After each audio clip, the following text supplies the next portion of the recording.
I'm Kari Trumbo, and this is the Christian fiction panel. So if you're in the wrong room, I'm sorry, they're closing the door. You can't leave. You're stuck here with us now. I will just go ahead and ask questions. I'm going to ask them to all of you, since there's only 4 of you. I might as well just ask you all the questions I have, and I will stop 10 minutes ahead of the end time for questions. So first up, let's start down here with Susie. Introduce yourself, please, and what you write, and how long you have been writing, and maybe how many books out you have. Okay. So my name is Susan May Warren. I'm actually a hybrid author. I write in the indie market and the traditional market. I've written for about 20 years. I've been in the industry. I have 90 novels out. I also run a publishing company, Sunrise Publishing. So lots of little irons in the fire. Oh, and I write romantic suspense, or actually epic romantic adventure, contemporary romance, historicals, and everything I can make money at. I'm Lisa Phillips. I write romantic suspense and thrillers, and I think I'm at, it's like 63 or 64 books, and the first one came out in 2014. And I'm Robin Patchen. I write romantic suspense. I started 14 years ago, whatever year that was, and I'm at about 21, 22, somewhere in there. I'm Vickie Dunn. I write under the pen name BJ Dunn. My most popular stuff is apocalyptic, but I also, under my Christian pen name, I also have cozies. I have Christian Cowboy. I have I don't know what you would call it, just a fun adventure book. And I also have, it's called Road Trip Revival, which is about a lady who travels around the country, and there's absolutely no way to market it because it doesn't fit in the new genre. Under this pen name, I have 26 books that total across 5 pen names. I have about 42. Awesome. Okay, well, let's start down there with you again, Vijay. And advice for someone with 5 books or fewer? Don't give up. Watch your market. Make sure you're writing to your market. A lot of the Christian people, I think, get off base, and don't let envy become your problem. I let that happen a lot. I see the reverse harem people making so much money in the dark romance. We were just talking about that. And don't go after those shiny objects. Stay in your own lane. I've made that mistake too many times myself. I think that at 5 books, really in a lot of ways you're just getting started.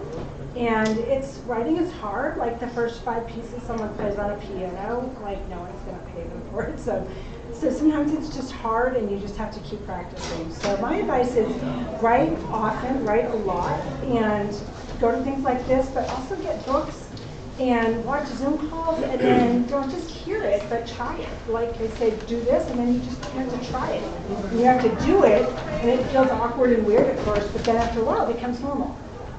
So that's my advice, just keep learning. Figure out what your thing is, because there's something, and it's usually what you like, and then there's something that you do better than everybody else, and you need to figure out what that thing is. What do you bring to the table that nobody else brings? Because you need to find your brand as fast as possible, and you have to write a few books to kind of settle into what does it look like. So figure out what that thing is. That's good advice. So there's 3 prongs to making it in this industry. It's quality, quantity, and quickness. So at this stage of the game, you're on quality. You need to get those readers that love you. So you need to make sure that your game is just at the top. So continue to dive in and learn good, and finding your lane is a big one, honing that skill. But I would work on quality at this point so that people will pass along your books and say, you have to have this. And then when you get more, you can work on the quantity and the quickness. So along with quality, though, comes a system for getting the books on the page. That was one of the biggest things that I did, was learn how I put a novel together, and I honed that. So I knew exactly how long it took me to write a good book, and I knew that once I had that number down, I could figure out how fast I could write. But I had to make sure I knew how to write a good book first. What is some advice you would give to someone who's written 5 to 10 books or more? Okay, so once you've got to that 5 or 10 books, or more, you're looking at, so you've got quality, quantity, and quickness, right? So now you're going to look at quantity, and you're going to be saying, okay, how do I get more books out there? And one of the biggest ways you can do that is look at two things. One is, how are you expanding your universe? So a lot of times people, you might have a linear series, but look at how can you branch out? Could you create a novella? Could you create a collection? Could you create a shorter book? These kind of things that expand your world. And so, there's some people that aren't going to commit to a big book of you the first time, but they might commit to a 20,000 word novella, right? Grab them there. But you want to make sure your universe is connected. So even if you're writing this series over here, make sure it somehow connects to your first series, right? And also remember that readers don't want to start at book 7, but they might if there's an entry point there. So after 5 books, maybe you start a new series, make sure you connect it, but it's a new entry point. And remember, you're going to get better and better all the time, so you want to have a lot of entry points so that someone doesn't have to start at your, excuse the word, crappy first book. Because then even though it was your best effort at the time, your 7th book is going to be tons better. So if they enter there, you want to hook them there, but you do want them to go back, and they'll forgive you if it's a couple years old, because they'll say, well, obviously she or he wasn't good at, as good as they are here. So think about, connecting those worlds and putting out quantity at that point. And then once you get past that 10, then you got to think about quickness. How are you going to get it out? But use first quality, then quantity, that world, and then you start putting out quickness. Once you're off and running and you've figured out, for me it was romantic suspense, you then get a random idea that doesn't fit in any conceivable genre, and you're just like, well, I want to write this, Amish science fiction space opera. You have to, there's nothing wrong with writing that book, but you have to understand the trade-off of this does not fit my market, this does not fit my brand, this is purely, I just want to do it, I want to say I wrote my thing just because I wanted to write it, but you just have to understand the trade-off of normally that doesn't sell. You take your existing readership and only a small portion of them actually want to read that, will read anything regardless if it's Amish space opera. And so you just have to make that business decision. Is it worth taking time out from my brand to write this passion project that is probably not going to make any money? And what they said. First of all, very good advice. I would say just getting out of the writing, I think that once you get established, it's really important to have a great community of writers around you to encourage you, because it can get discouraging. I think you've written a bunch of books, maybe the sales aren't where you wanted to be, or the first 2 did great, and then whatever. I don't know that I would still be doing this if I didn't have great friends and critique partners and just encouragers around me, and people that I could be that to as well. So that's my advice. I think at 10 books, you've started to really garner a fan base, and I would cater to your super fans. They're the whale readers. I have some that have read everything I've written, which is, like I said, it's complete chaos. Like Lisa said, I didn't stay in the lane and then went on this project trails. And but the whale readers are the ones that share it. I had a guy contact me recently. In fact, he belongs to 20Books. And he said, hey, I was talking to a guy after church, and he said, you got to talk to this author, you got to read this author. And it was me, and I was like, wow, that's amazing. So, but because, I have those whale readers that want to go out and share everything. So, but you have to look for them. You have to reach that audience. You have to be real with them. Engage your readers. Engage your readers in every way you can. However it is. I mean, I see Elena in the audience, and she made a project of doing TikTok videos, and her videos were the cutest things ever. I loved them. I just love the way she engaged her readers with that, and just those kind of things. I mean, TikTok is definitely not my thing. I can't stand the sound of my own voice, but whatever it is, I don't know how it is for you, but for me, it's Facebook. Because most of my readers are older. They're more my age or older. And they're on Facebook, so that's where I spend my time. All right, Vickie, I'll start down there with you. What is How do you personally keep growing as a writer? Keep growing as a writer. Well, I never have lacked for ideas, and as I keep growing as a writer, I hate to say it because it's kind of advice that most other authors don't tell you, but I always read the reviews.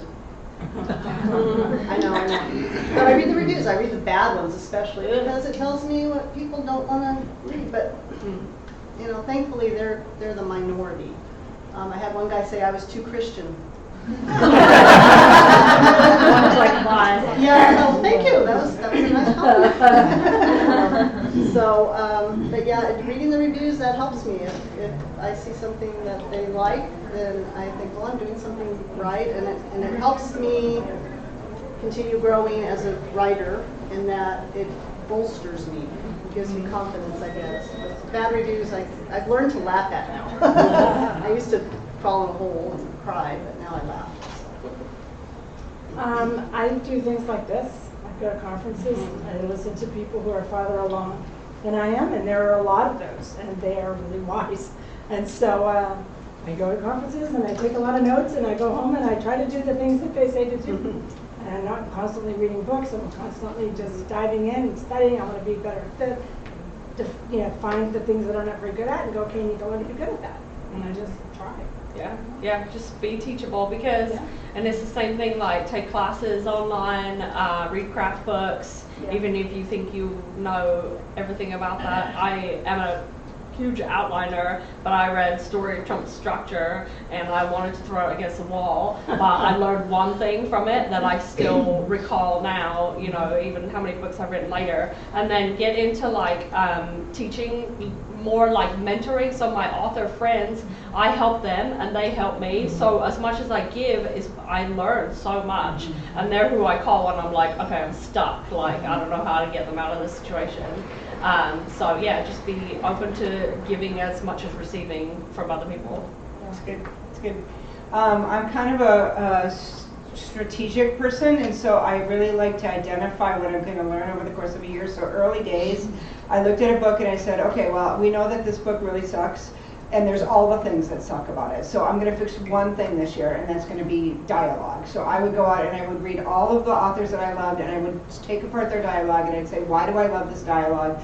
And I would learn dialogue, and then I would apply that to my current whip. Now I would realize that as I'm writing that whip, I'm still like sucking at everything else, but at least my dialogue is better, right? So then I was like, okay, once I mastered that, the next year was like story world, and then emotional layering, and then metaphors, and then plot devices, and whatever it is, you can always find something. And then once I, kind of did all of those, and I most recently it was like super novel. How do I write a super novel? So they had the craft things, but then also I went on to, okay, I can't do all of the marketing at once, but I could learn to write good newsletters. I could learn now to do ads on Facebook. I could, so I kind of slow it down so that it's not this tangled mess. And so like I was talking to someone here and I said, what are you focusing on? And they looked at me and they went, I went going to all the classes. And I'm like, okay, I get that, because there is so much here. But it's kind of like going to a smorgasbord and you're eating all the things, right? Like instead of saying, okay, this conference, like right now, I'm learning all the direct sales stuff because I think that's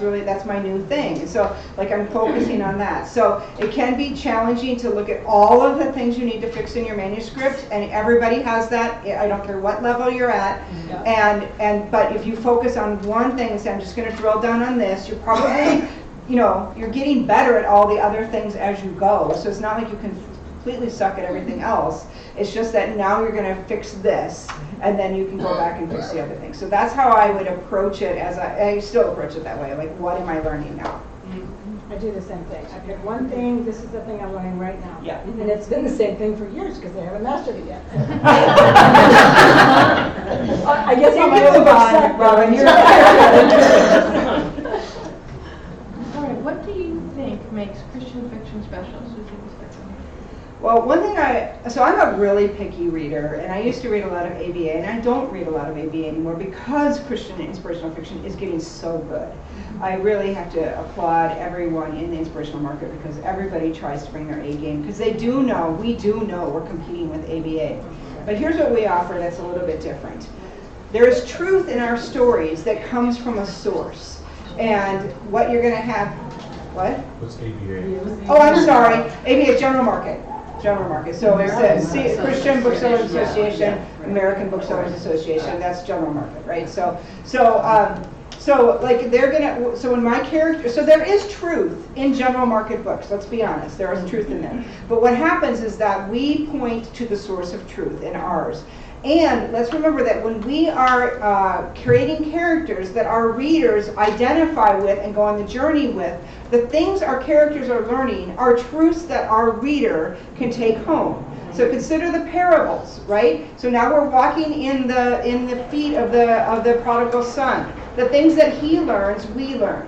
And that's what we're trying, and then that's a piece of truth, right? So we're learning those things along with the characters. So if you can write relatable characters that people connect with, and you give that character a transformation, a change, a piece of truth, whatever, that's going to go into your readers, hopefully their heart, because I always say nonfiction books are for the brain and fiction is for the heart, and that's where you change, is in your heart. So if we can touch their hearts with truth because of the journey that our character has gone on, then we've done something more than just giving them 5 hours of entertainment. We've impacted their life with a piece of truth that then God can do something with. So that's Yeah, because the goal of your story is to connect emotionally with the reader, but if you can connect emotionally and spiritually, then there's just this whole nother layer that resonates with them to where they're that much more affected by your story.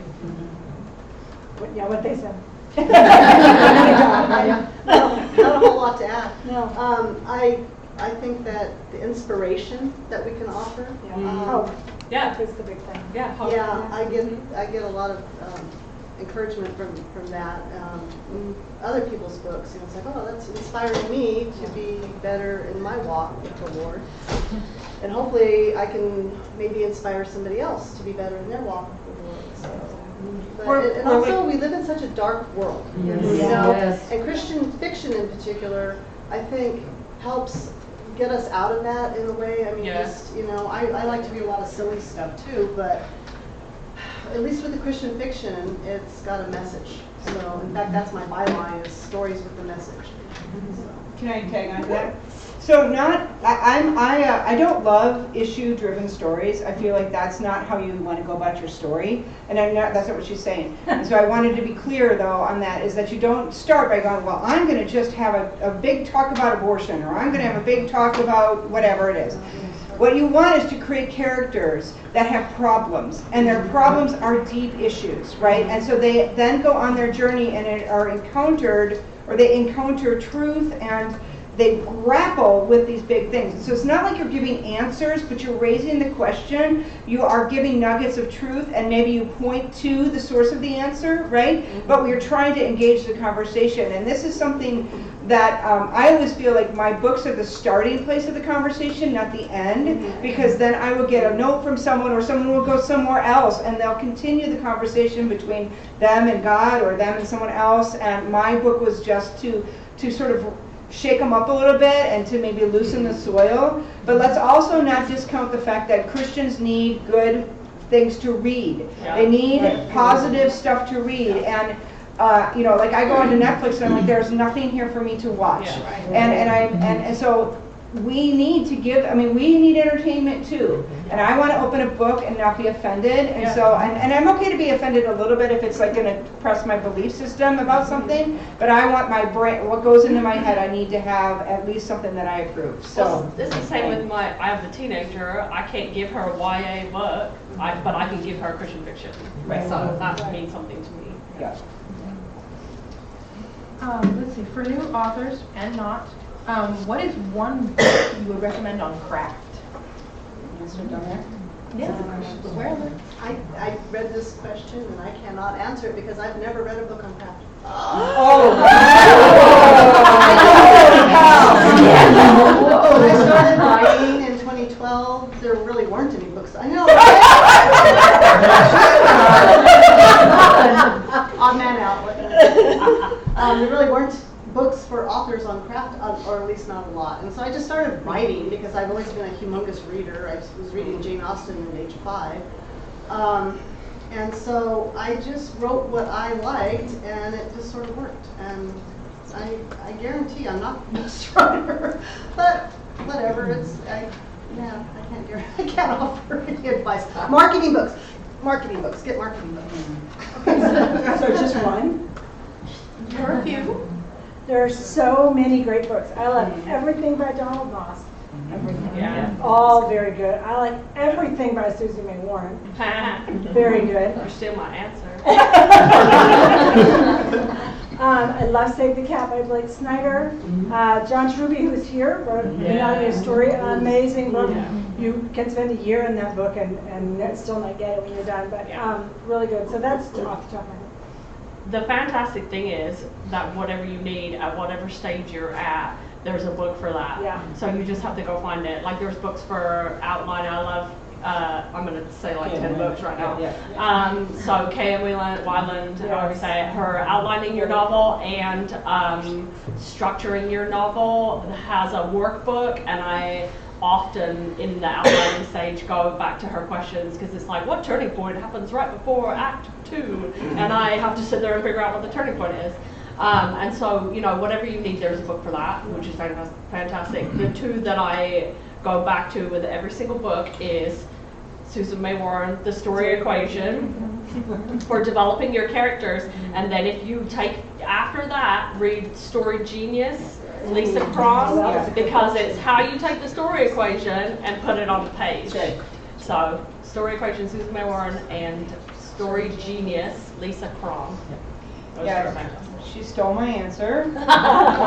You're gonna tell them your own book? Well, no, I was going to tell Story Genius and similar. It's like, but yeah, no, that's really good. I do like the James Scott Bell writing from the middle. That's a really, really good one because it kind of helps you understand structure.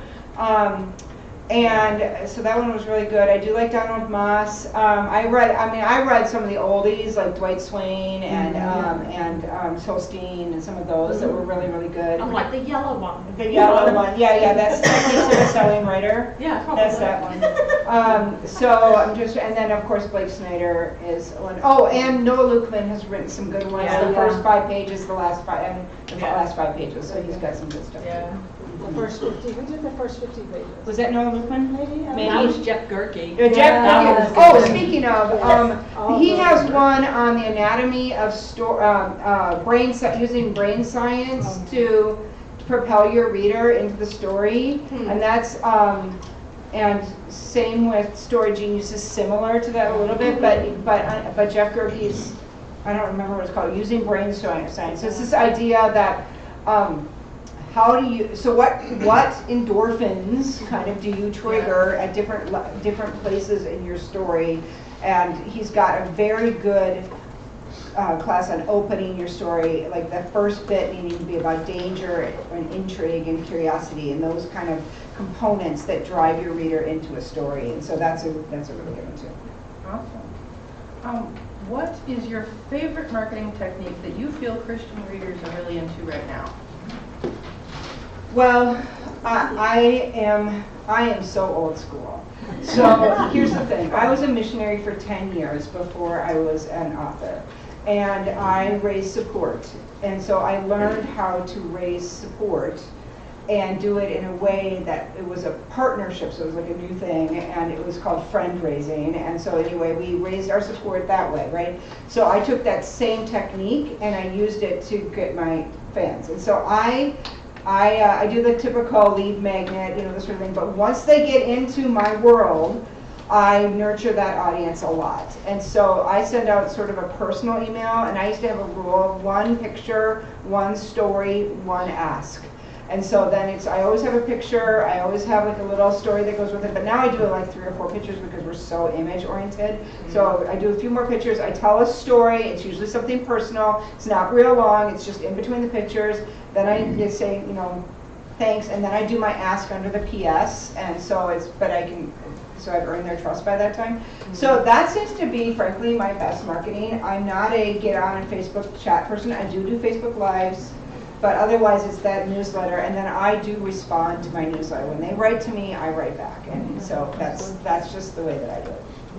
Specifically Christian fiction, avid readers of Christian fiction Facebook group is a huge, just be visible and be a human being who's nice to people. Sometimes that's hard for some people, but maybe it should be hard. I was going to say something else. Oh, if you are at the point where you have a little money to spend, you know, there's like Just Read's blog tour, and you know, I did. So Trisha Gore does an Avid Readers live, and then she posted a couple of other places, and then I also did Just Read's tour, both of those on this book because I wanted to spend a little bit more money and push it. And so it didn't, so the release spike was my normal release spike, but the tail was so much longer. It had an orange banner for like 6 weeks. So it just kept my sales, that, you know, it didn't drop so fast. It had a way longer tail. So I think that was money well spent. I think my biggest thing is my newsletter, and I also do blog, what's it called? Tours. Like those. I think it's fun to get together with other authors and swap, and so that we get to meet their readers and they get to meet our readers. There's just another tool that you can use with your newsletter. I like to do that. I like to hang out with other writers anyway, so that's just one way I do that. Well, up until about 6 months ago, Facebook was amazing for me. And then, I don't know if any of you do Facebook advertising, but they decided to disallow any kind of religious targeting at all. I mean, any kind. So my ads are completely tamed. So I am now growing my newsletter and working on that. Plus, I've been going to all the Kickstarter stuff here, because that's what I'm going to really look into, the Kickstarter thing. Bless you. I had a friend messaged me this morning because she was supposed to be here but she couldn't attend, and she wanted to be here at this panel, which isn't streamed. But she was asking me about what I thought, you know, that was her particular question actually, was what could I do to advertise. And I told her about the newsletter thing, and so we've been talking about getting other Christian authors together, you know, get us all together, get a spreadsheet out there, and just start doing the newsletter swaps. So, you know, my list is only 500 people because I haven't worked on it very well.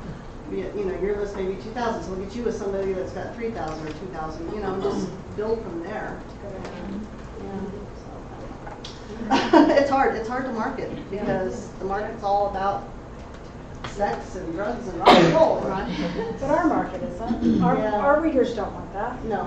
So it's just a matter of finding where they are, and you know, they're out there. Marketing is all about finding where your fish are, putting your bait in, and having the best bait around so that the fish will come to you. That's right. So you got to find those places, and a lot of times it is about, you know, putting out a lead magnet and then targeting your audience to that lead magnet and putting that everywhere. And once you get them in, nurturing that audience, because those are your fish, right? So, and you might have some that are like, yeah, I'm not really that interested, but you might have some big ones too. So you want to just, but that's what marketing is all about. Finding your audience, putting your bait in, and making it the tastiest bait around. All right, Susie, last question. What do you feel is the hardest part of being a Christian author? Oh, well, let's see here. The hardest part. I think, so I really love what I do. I've had offers to write secular and, you know, you know, whatever, and I have written some books that don't have as much of a faith journey in them. But I discovered, so I read a time travel series last year that was sort of like what she said, I kind of wanted to do this, and it was interesting that I did a pen name, so I really learned what it was like to be a brand new author again, which was very interesting to me. And I learned a lot. And but I got to book 6 and I realized I could not write a book without having a faith element. So there was a faith element that built throughout the whole series, and then I brought it home. But I realized that my writing is not just it's not just fun. It is I have a real purpose, and so trying to find, this sounds weird, the level of faith in every book is one of my biggest challenges, because not every journey has the same level of a faith element. So they have some characters that are like super far from God and they don't want anything to know about Him, and so then I got to figure out what their journey is, and then I've got a couple of people that are like sold out, and then what's their problem. So I think my biggest challenge is trying to be true to my characters' journeys, and not listen to because there are Christians out there that say, oh, you didn't put enough in here, there was no salvation experience. By the way, my characters do drink beer and wine. They don't smoke and they don't have premarital sex, but they like a good bottle of wine. So not unlike their author. And so, just saying. I just want to say that there may have been someone that made wine for a wedding, but whatever. So anyway, but trying to find out that level, and I think that's just a journey between you and God as you're going, and you just have to say, what is the level? And that is why you have Christian authors, by the way, that don't put any faith in.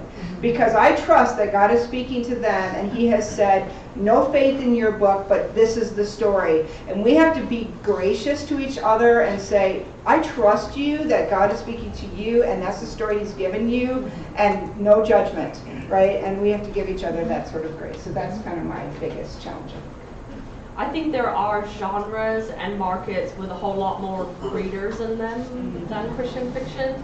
And so you have to understand that I think there is, just from a business standpoint, a more limited readership in Christian fiction. But I don't want to be anywhere else. Yeah. Yeah, I don't think there's anything specific about being a Christian fiction writer that I can point to. Like Susie, and probably all of us, I love what I do. I love what I write. I can't imagine trying to write characters who didn't lean into their relationship with the Lord or grow in it or come to Him when things were hard, because that just seems unbelievable to me. Why would you do that? We have a God and He loves you, so let's go there. So I'm so thankful to be able to write characters that do that in all different ways. I think that, to me, the challenge is just the challenge of being a writer. Sometimes you actually have to sit your butt in the chair and write the book, and sometimes it's hard. And if you think that, I'm sure even Susie, who has 1,000 million books, sometimes it's hard. Sometimes you're like, I don't feel like doing it today, but you've got your schedule and you've got to do it. And so to me, that's just the challenge. Sometimes it's hard. I think a lot of the challenges that I have, like you said, writing, the apocalyptic stuff is what people want to read from me. I hate writing it because it's hard. If people, you fall in love with your characters, and I'm having to kill them and crying. He's like, oh my god. Those are the bottle of wine nights. She makes a big glass.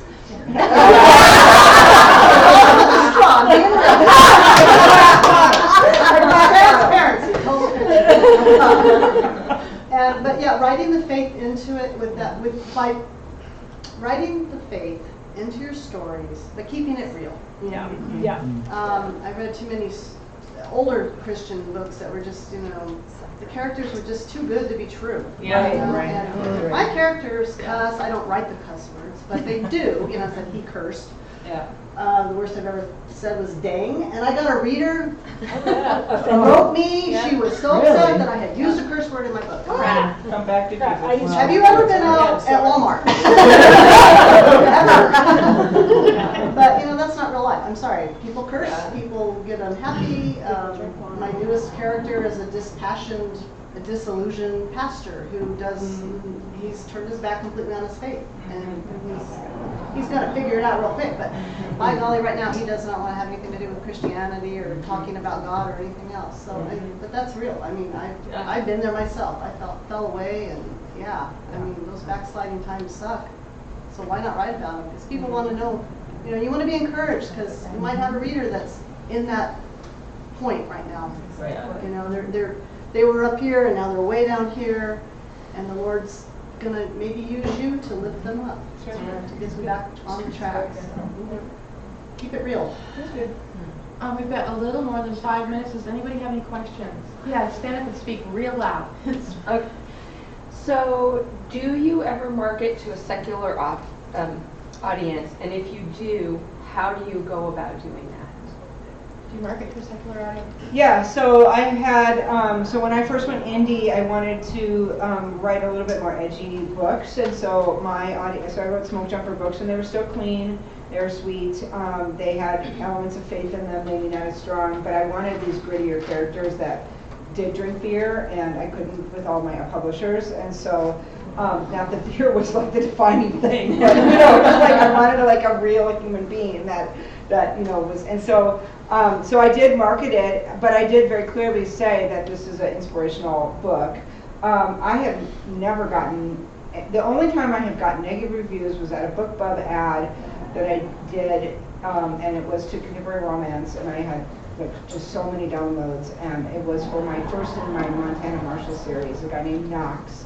And he, there was a faith element in it, and they were like, oh, I didn't realize this was a faith book, even though it did say that in the description. Mm-hmm. And so, but I have found that there are many, many general readers that will read inspirational, just like I will read, for example, I will read a general market book, and if it has a gay or lesbian thread in it, I'm like, well, that's just what it is, and I just keep moving on, you know, and I don't care about the character. I'm like, that's just the slice of society, and now I'm going to move on, and it doesn't matter. And the same thing with people that read my books. If they're general market and they are used to that, they'll just look at the faith thing and go, yeah, that's part of the character, and move on. So I haven't had anybody say, you know, except for that one time. So I just think that, you know, you might have somebody that says it's too Christian. Well, that's clearly not your audience, right. You know, but you have to write what you feel compelled to write, and you can't, don't let the world tell you what to write. Your answer, your guide is not out there, it is up here, right? So that's what you got to listen to. Exactly. But then go ahead and, hey, market to the general market. You never know what's going to happen, right? That's right. So Lisa's books could be general market books. And yeah, like I had one recently that, you know, I was banking on it doing well, and so we added some general market categories just to see like did it, and so it hung around in some general market categories, and the faith element is gonna happen more over the whole series. And so there's not a lot of faith element in the first book, and so it kind of lent itself to kind of like, let's just dip a toe in and see how it goes. But I see Christian books marketed as though they're general market books, and just the dissatisfaction that so many readers have, that just really puts me off just being like, oh, this is a thriller. Well, it says at the bottom of the description, you know, that this is Christian fiction. So I'm very careful with it because I don't want to ruin, my also bots are clean and they've been clean for a long time, and I don't want to mess it up, so. Well, and also you know, I think that like Susie said earlier, you want to find where your readers are and stick your hook there. And my readers are, you know, I know who my reader is, and she is a Christian, and she's about 65.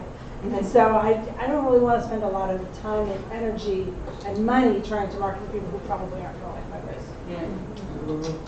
I would love to. I would love to market to the secular world because I would love to get the message out there. Yeah. But I found that just in this case with Facebook, not disallowing the religious targeting, anytime I run an ad, I get all this gross hate. And I have to spend so much time checking every time, you know, there's a ding on the ad, I have to check it, make sure there's not something, and some really nasty stuff gets put on those ads, and that's it's hard, it's really hard, but I would love to. I would love to be the Left Behind series, but, you know, a lot more faith-based, you know, really get it out there. Not that, I'm not saying anything against those books, but really, you know, it's hard to market. About 2 minutes, anybody more questions? No? Then that's everything. It's more of a comment than a question for Lisa. You mentioned a Amish space opera. There's actually a series out there. I'm thinking of Carrie. It's like my favorite random book. It exists. I should read it. I'm going to mention it. Yeah, there's no problem. So what would you say the biggest mistake that you see writers making in this specific genre? I think they go into it with an issue-based story, an agenda, an agenda-based story, and they write from that and their worldview and their message that they want to get out.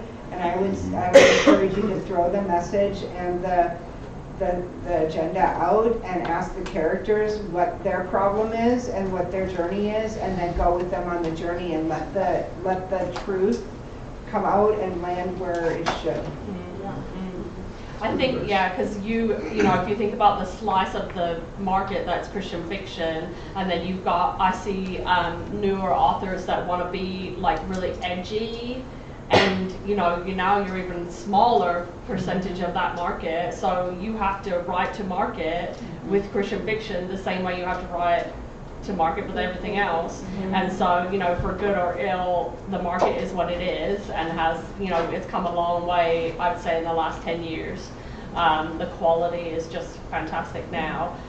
So, you know, you have to write to market like everything else. 40 seconds. Anybody else? No? All right.